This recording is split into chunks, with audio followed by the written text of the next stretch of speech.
Teman-teman sekalian, selamat datang kembali di channel Aktivisme. Terima kasih sudah terus mengikuti channel ini untuk menonton analisis-analisis terbaru mengenai perkembangan politik di tanah air.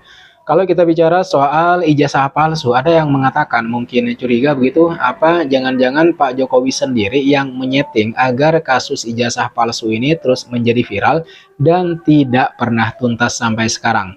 Kalau kita bicara soal isu ijazah palsu Pak Jokowi, ini memang bukan barang baru. Kasus ini sudah muncul berulang kali, tenggelam, lalu muncul lagi seperti gelombang yang datang dan pergi berkali-kali. Yang menarik kemunculannya memang seringkali berdekatan dengan momen-momen penting dalam politik, terutama menjelang pemilu atau saat suhu politik sedang memanas.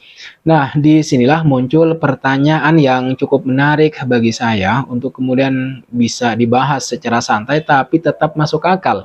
Apakah mungkin isu ini memang disetting dalam tanda kutip oleh pihak-pihak tertentu agar terus hidup? Dan kalau iya, siapa yang paling diuntungkan? Kalau kita lihat pola yang terjadi, kasus ini seperti punya nyawa panjang. Setiap kali mulai redup, tiba-tiba muncul lagi dengan narasi yang hampir sama, kadang dengan tambahan bumbu-bumbu baru. Ini yang kemudian membuat banyak orang mulai berpikir, bertanya-tanya, jangan-jangan memang ada pihak tertentu yang sengaja menjaga agar kasus ini tetap hidup. Dalam dunia politik ini bukan hal yang aneh. Isu, opini, bahkan persepsi publik bisa menjadi alat yang sangat kuat. Dan kalau sebuah isu bisa terus dihidupkan, maka itu bisa menjadi semacam senjata yang sewaktu-waktu bisa digunakan. Sekarang kita coba lihat dari sudut pandang sederhana teman-teman sekalian. Kalau benar isu ini terus dihidupkan, siapa yang paling diuntungkan? Apakah Pak Jokowi sendiri atau justru lawan politiknya? Kalau kita pakai logika dasar, rasanya memang agak sulit untuk mengatakan bahwa Pak Jokowi lah yang diuntungkan dari isu ini. Karena walau bagaimanapun tuduhan ijazah palsu adalah sesuatu yang menyentuh kredibilitas pribadi. Tidak ada keuntungan langsung bagi seseorang untuk terus diserang dengan isu seperti itu. Apalagi jika ternyata tujuannya hanya untuk tetap viral. Tapi sebaliknya justru pihak yang berseberangan lah yang secara politik bisa mendapatkan manfaat dari isu yang terus hidup ini. Kenapa? Ya karena selama isu ini masih dibicarakan, maka akan selalu ada keraguan di sebagian masyarakat. Meskipun tidak semua orang percaya, cukup sebagian saja yang ragu, itu sudah bisa mempengaruhi persepsi publik.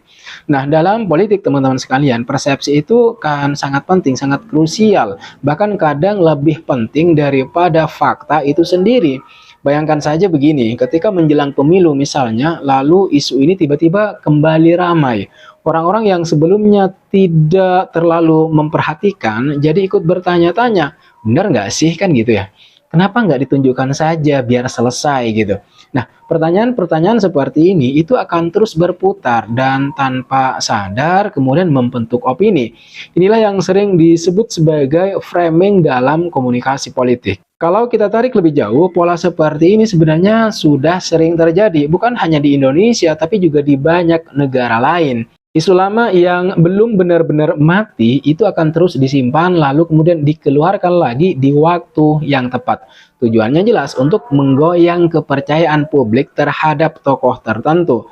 Dan dalam konteks ini Pak Jokowi sebagai figur publik tentu saja menjadi target yang sangat strategis. Lalu muncullah pertanyaan yang juga cukup sering kita dengar.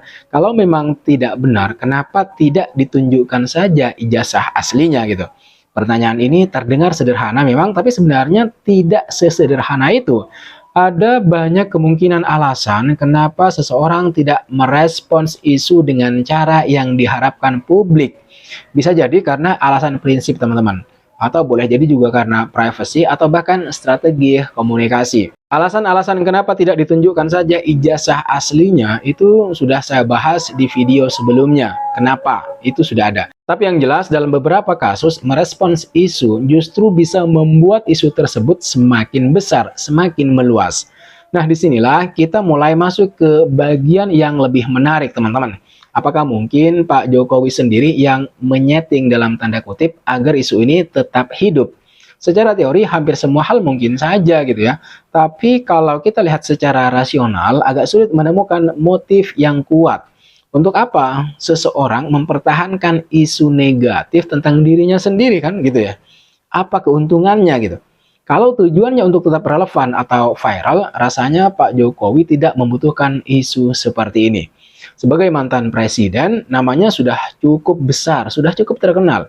Setiap pernyataan atau langkahnya pasti akan mendapat perhatian masyarakat.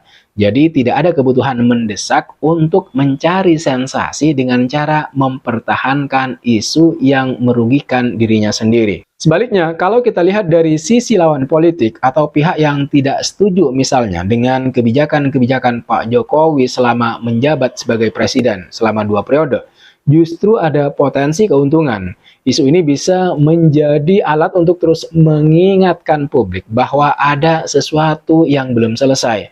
Meskipun belum tentu benar, tapi selama masih ada ruang untuk diperdebatkan, maka isu tersebut akan tetap punya daya hidup. Apalagi di era media sosial seperti sekarang. Sebuah isu bisa dengan mudah diangkat kembali, disebarkan ulang. Cukup dengan satu postingan, satu video, atau satu narasi yang menarik, lalu algoritma akan membantu menyebarkannya. Orang-orang yang sebelumnya tidak tahu, maka bakal jadi tahu. Yang sudah tahu, jadi ingat lagi. Dan siklus ini akan terus berulang. Menariknya lagi, dalam banyak kasus, isu seperti ini itu tidak perlu benar-benar terbukti untuk bisa berdampak. Cukup terus diulang, maka akan ada sebagian orang yang mulai percaya, minimal ragu. Ini yang sering disebut sebagai efek illusory truth, di mana sesuatu yang sering diulang itu akan terasa lebih benar, meskipun sebenarnya ya tidak ada bukti yang kuat. Kalau kita kaitkan dengan dinamika politik di negara kita, di Indonesia, tentu tidak bisa dilepaskan dari persaingan antar kelompok. Setelah Pilpres 2024, misalnya teman-teman, hubungan antara tokoh-tokoh besar seperti Pak Jokowi dengan kemudian Pak Prabowo Subianto itu juga menjadi sorotan gitu. Dalam situasi seperti ini, isu-isu lama bisa dengan mudah dimanfaatkan untuk membangun narasi-narasi tertentu. Namun sebagai masyarakat, kita juga perlu lebih kritis. Tidak semua isu yang beredar harus langsung dipercaya, tapi juga tidak semua harus langsung ditolak gitu. Yang paling penting apa? Yang paling penting adalah bagaimana kita melihat pola di balik kemunculan isu tersebut. Apakah muncul secara alami atau ada indikasi bahwa isu tersebut ini sengaja diangkat kembali di waktu tertentu?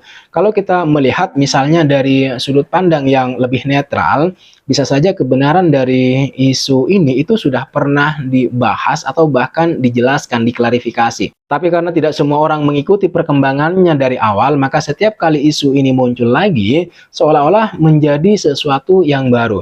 Disinilah peran media dan konten kreator juga cukup besar dalam membentuk persepsi. Jadi kembali lagi ke pertanyaan awal tadi, apakah mungkin Pak Jokowi sendiri yang menyeting agar isu ini tetap viral? Secara logika, kemungkinan seperti itu kecil, karena tidak ada keuntungan yang jelas bagi beliau, justru lebih banyak potensi kerugiannya. Sebaliknya, lebih masuk akal jika ada pihak-pihak tertentu yang berkepentingan untuk menjaga agar isu ini tetap hidup. Tapi tentu saja ini bukan berarti kita bisa langsung menuduh siapapun. Tidak boleh gitu ya. Dalam politik banyak hal yang berjalan di balik layar dan tidak selalu terlihat jelas di permukaan. Remang-remang. Yang bisa kita lakukan apa? Yang bisa kita lakukan adalah mencoba memahami pola, membaca situasinya seperti apa, dan tidak mudah terbawa arus. Pada akhirnya isu seperti ini akan terus ada selama masih ada ruang untuk diperdebatkan. Dan selama masih ada kepentingan politik teman-teman sekalian, maka isu-isu seperti ini itu akan selalu punya tempat. Yang terpenting lagi adalah bagaimana kita sebagai masyarakat bisa tetap berpikir jernih, tidak mudah terprovokasi, dan tidak ikut menyebarkan sesuatu yang belum jelas kebenarannya. Karena di era seperti sekarang, bukan hanya politisi yang punya peran dalam menyebarkan isu, tapi juga kita semua sebagai pengguna media sosial. Setiap share, setiap komentar, setiap like, itu semua punya dampak. Jadi sebelum ikut menyebarkan, mungkin kita bisa bertanya dulu nih, dalam diri sendiri begitu ya. Ini fakta, opini, atau hanya narasi yang sengaja dibangun? Dan dari situlah kita bisa melihat teman-teman bahwa dalam dunia politik tidak semua yang viral itu benar dan tidak semua yang benar itu viral. Kadang yang paling sering muncul justru adalah yang paling berguna bagi pihak-pihak tertentu. Oke teman-teman, saya kira itu yang bisa kita bahas di video kali ini. Jangan lupa untuk like, share, dan subscribe channel Lativisme agar tidak ketinggalan analisis-analisis mengenai perkembangan terbaru, terutama mengenai politik yang berkembang di negara kita. Terima kasih sudah menonton video ini sampai selesai. Sekali lagi jangan lupa untuk like, comment, dan subscribe. Nyalakan notifnya. I'll see you on the next video.